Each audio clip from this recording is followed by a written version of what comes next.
Hi everyone, and welcome to today's flick through video, which is for Wargames Illustrated issue 413 May 2022.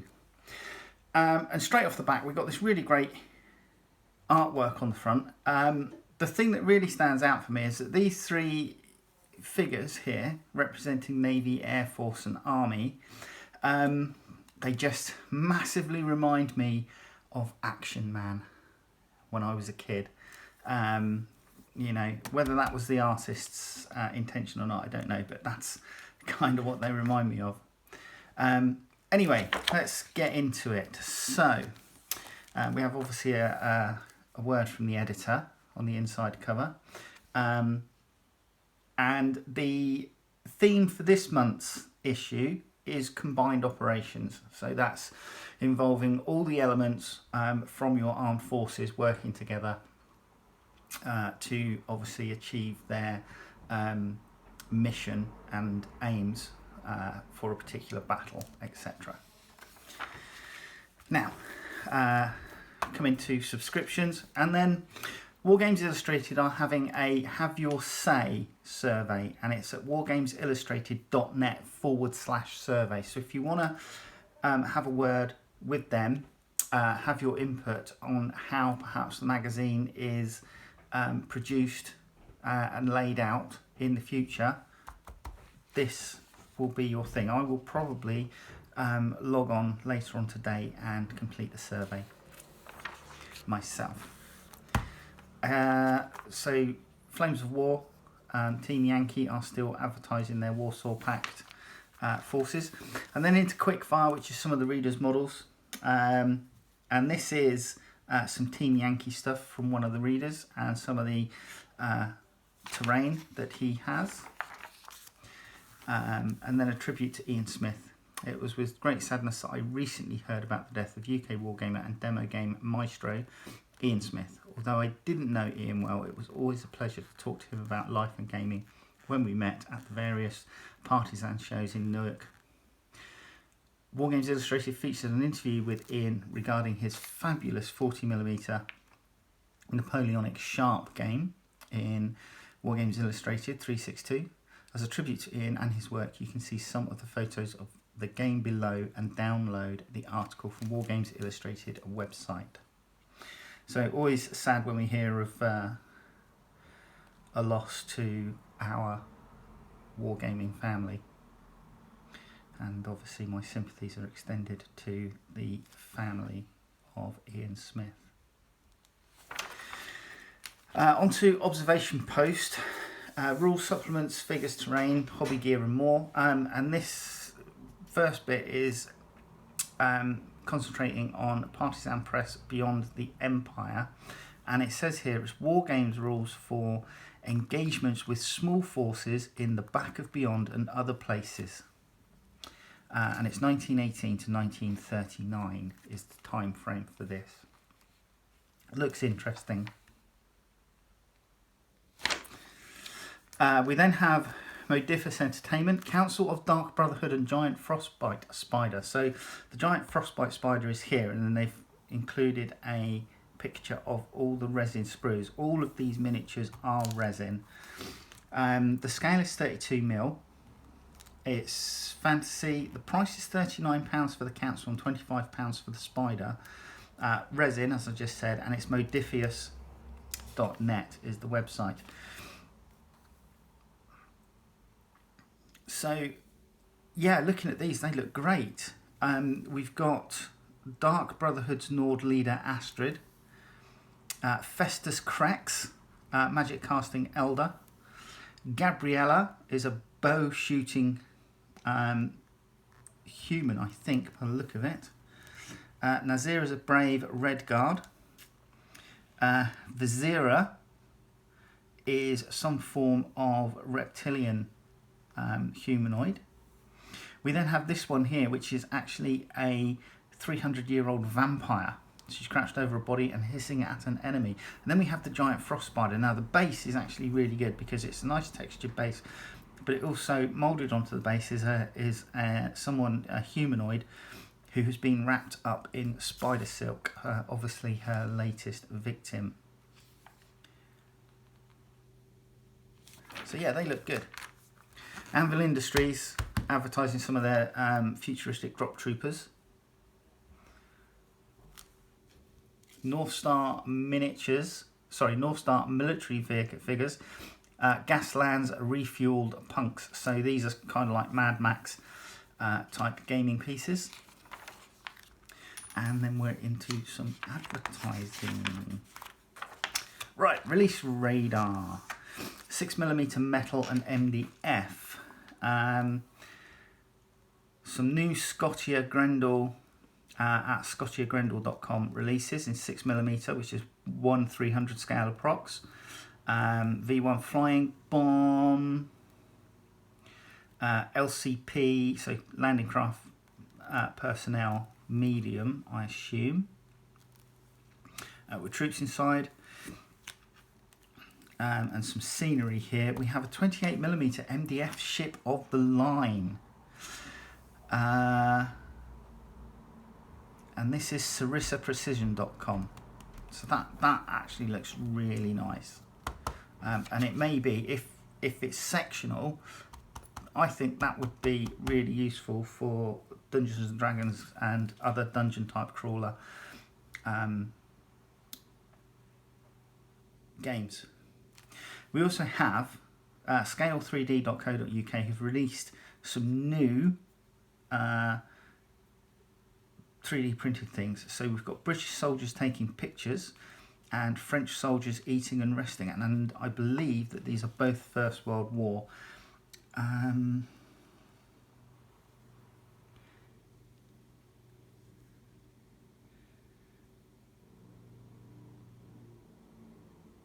Okay, because they are digital files, they come in a range of scales.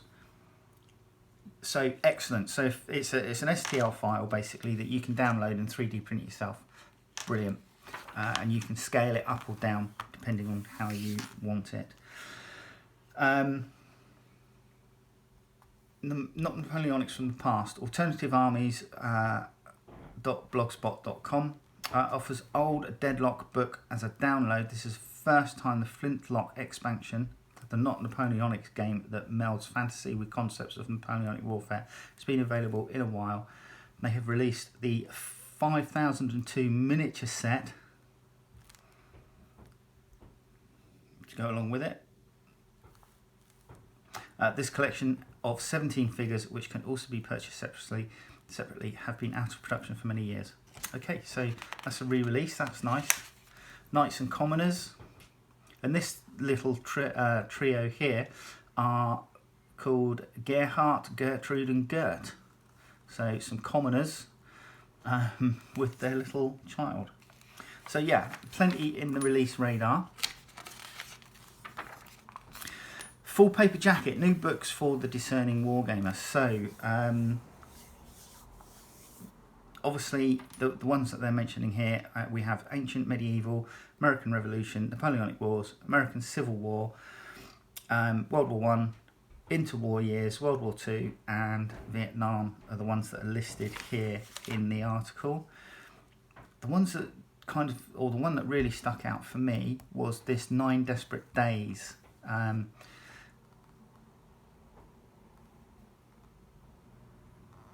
American Expeditionary Force that hit Europe in 1917 swanned in and saved the day for the exhausted Allies, allegedly. The Americans who survived 9 Desperate Days, America's Rainbow Division in the Assaye-Marne Offensive, West Holme. Written by Robert Thompson, would certainly argue otherwise. The division, the 42nd, endured 164 days in combat, but none so brutal as the 9 days from 25 July to 2nd August 1918. This was a result of the deficient command, who had very little idea of what they were getting themselves into and refused to listen to wiser Allied counsel. So that is something that looks really interesting. I might even try and do a little research myself just to find out a little bit more about that particular action in World War I. Now, Soldiers and Sailors of Bronze, and this is one of the combined operations articles that are throughout the magazine. And this is, after considering the different angles of our theme, Colonel, retired, Bill Gray, looks at combined operations in Western antiquity. The first article of this two-parter takes in the Sea Peoples and early combined ops against the Egyptians. So it looks like a really interesting article. And it's got a smattering of colour plates from Osprey Publishing, who produce a great range of books on warfare, ranging from ancients right through to modern times. So that's that article.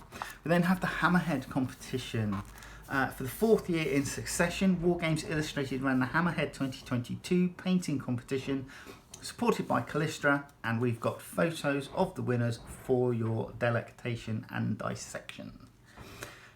One of my favourites is this historical single miniature, which was a first, and it's the 79th Cameron Highlander in Crimea by Martin Collier, and this is a really nice miniature. I love this.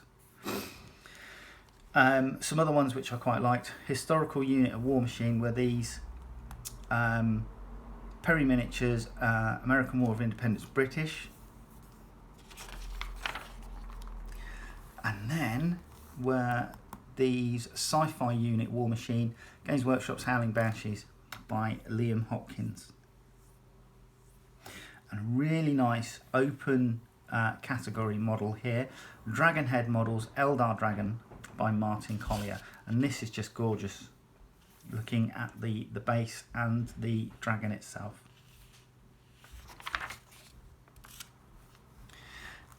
And then some more of the winning entries.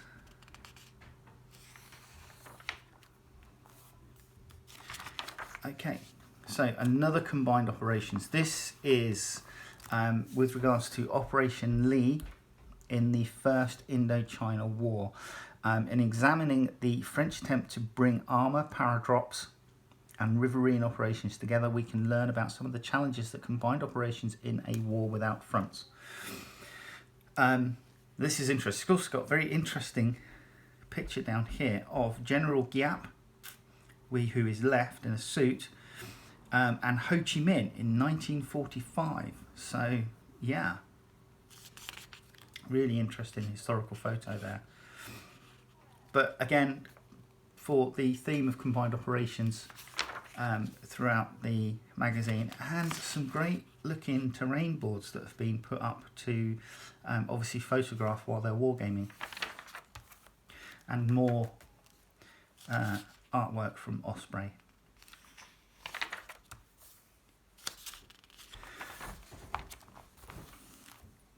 Plenty of advertising throughout. Now, transforming ready-made dungeons into tabletop ruins. So this is just an article, and they're converting some of the Dungeons and Lasers dungeon terrain that you can buy. Now, it's annoying that they don't actually put a link to where you can find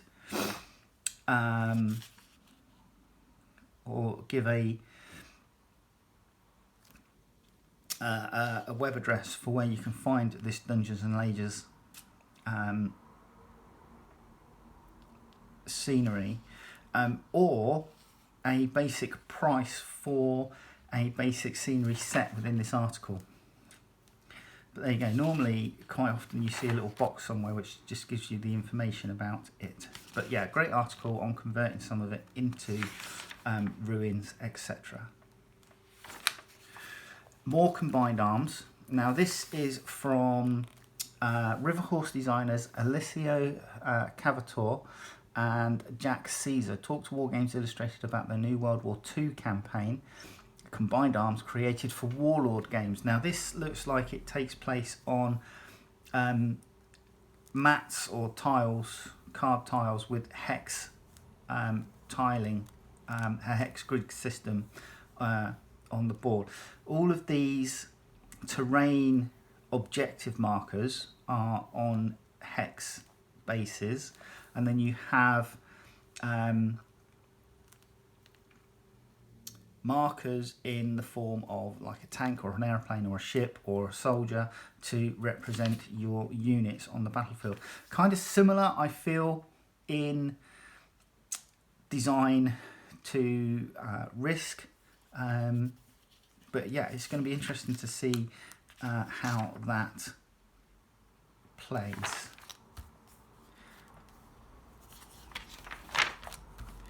Beowulf and Moon's Hunt. So this is a smaller operation with regards to the wider operation Barbarossa that took place in the Germans against the Soviets, and they're just wargaming this as a combined operations war game.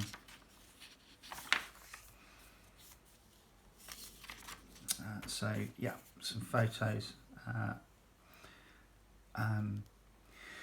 just showing some of the troops, etc.,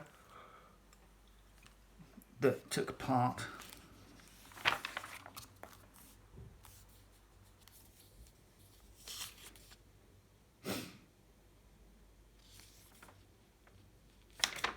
So great. We then have another painting and modelling article, and this is Painting Garneval Lesser Ugdru. Yeah, okay. So these are some form of aquatic creature from the Blue Lagoon type monster. They look great, and they've been painted up in sort of like blues and some pinks here. Really great. They look great. I love the look of these. And there's 3 of them there all together. Never mind the bill hooks. Battle of Blackpool Sands, another combined operations article. Story of and scenario for medieval era combined operations going badly wrong. So there you go. We've got a photo here, and underneath is a new paragraph with the title Raid on Dartmouth 1404. So this looks like it could be a very interesting read regarding medieval English history. Fishwives and Frenchies. Interesting. So there you go.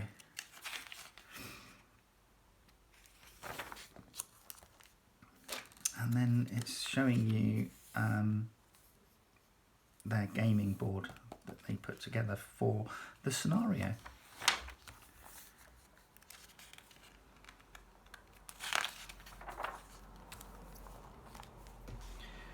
Travel sized 28 WIGLAF miniatures.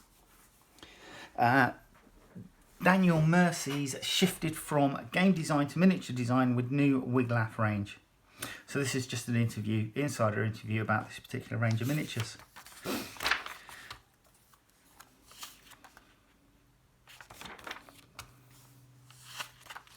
And then there's a very quick, brief how to paint with Citadel contrast these particular minis. Why I love Ultra Freedom. Grayson Brill finds beauty in simplicity playing this 2013 American Civil War rule set from Greg Wagman of Little Wars TV fame. So this looks great. One thing I do like about things like the Napoleonics, the Civil Wars, and some of the Ancients is that they moved these fantastically painted miniatures, units of like massed ranks of miniatures around on a tabletop, and I really do think that looks or makes for epic, you know, wargaming, like these units here all on the tabletop. Fantastic. I do like that. We then have another painting and modelling, and this one is creating a retreat from Moscow diorama. So yeah, looking great.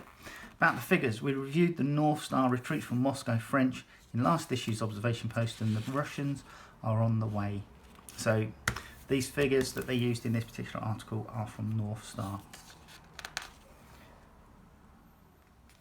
And there you go, I think that's it. It's just a couple of pages of adverts. And then that is the flick through for Wargames Illustrated 413, May 2022.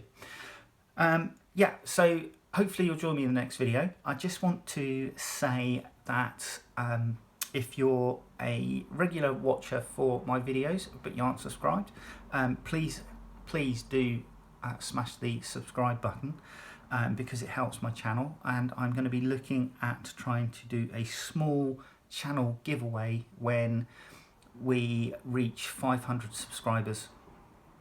And then what I'll do is I will try and do some giveaways when I reach other milestones with regards to subscribers coming on board. I do want to say that everything I do on this channel is funded by myself. I'm not on Patreon. I don't ask for money on Patreon. The only thing I do or have set up recently, because somebody asked, was I set up an Amazon wish list. The link is in the description.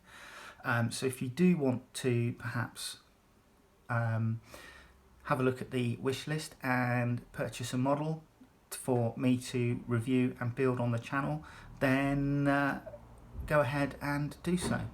But I will hopefully, as I say, see you in the next video. All right, you take care. Bye-bye.